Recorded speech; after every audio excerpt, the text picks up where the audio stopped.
Assalamualaikum. Good morning, all of you. Standard 8, subject English. Topic second term. હવે આપણે second ટર્મમાં અભ્યાસ કરીશું બીજા સત્રમાં.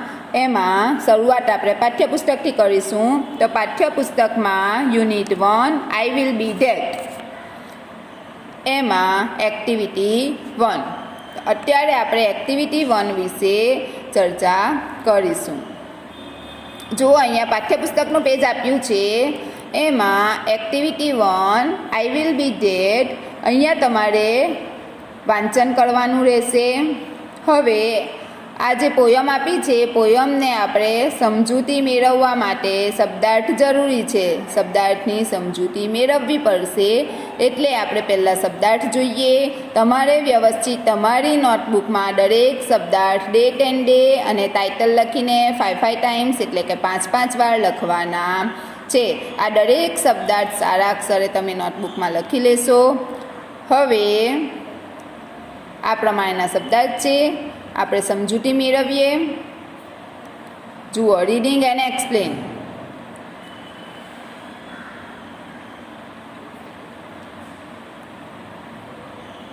શબ્દાર્થ લખાઈ ગયા એટલે હવે આપણે સમજૂતી મેળવીશું.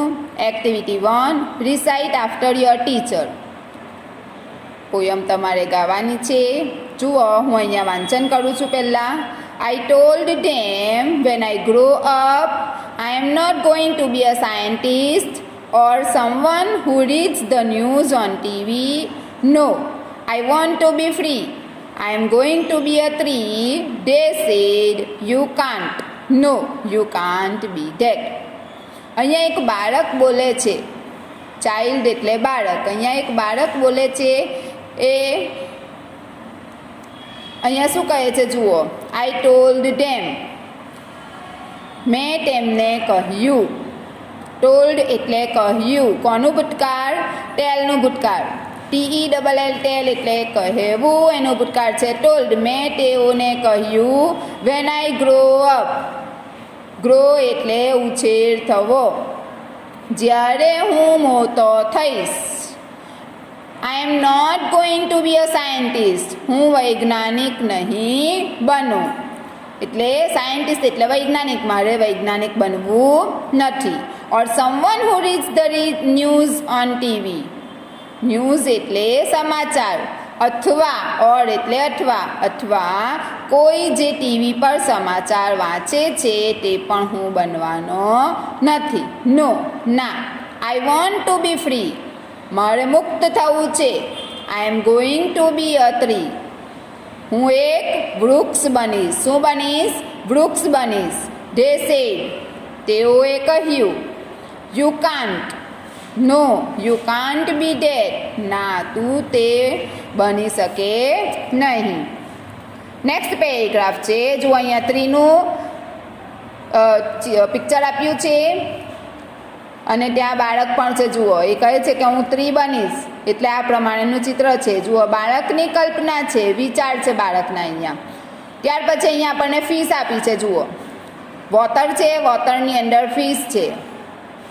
હવે શું કહે છે બાળક? જુઓ, બાળકને જ્યારે ટ્રી બનવાની ના પાડે છે ત્યારે શું કહે છે? આઈ ટોલ્ડ ધેમ, મેં તેઓને કહ્યું. વેન આઈ ગ્રો અપ, જ્યારે હું મોટો થઈશ. I am not going to be an airline pilot. હું વિમાનનો પાયલટ બનું નહીં. એરલાઇન પાયલટ એટલે વિમાન ચાલક, વિમાનનો પાયલટ બનું નહીં. અ ડાન્સર, ડાન્સર એટલે નૃત્ય કરનાર અથવા તો નર્તક. અ લોયર એટલે વકીલ. ઓર અ ડૉક્ટર એટલે ડૉક્ટર. એટલે એ કહે છે કે હું ડાન્સર, વકીલ કે ડૉક્ટર બનવાનો નથી. નો, ના. Huge whales will swim in me. Whale એટલે માછલી. મારામાં મોતી વેલ તરશે. I am going to be the ocean. હું શું બનીશ? એક દરિયો બનીશ. એટલે એ કહે છે કે હું એક દરિયો બનીશ કે એ દરિયાની અંદર મોટી મોટી માછલીઓ મારામાં થઈને તરશે. ધે સેડ તેઓએ કહ્યું. You can't be that. No you can't be that ના તું તે બની શકે નહીં. નેક્સ્ટ જુઓ,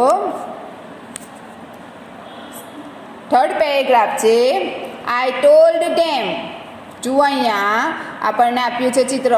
આ ચિત્ર પ્રમાણે આપણે સમજૂતી મેળવવાની છે.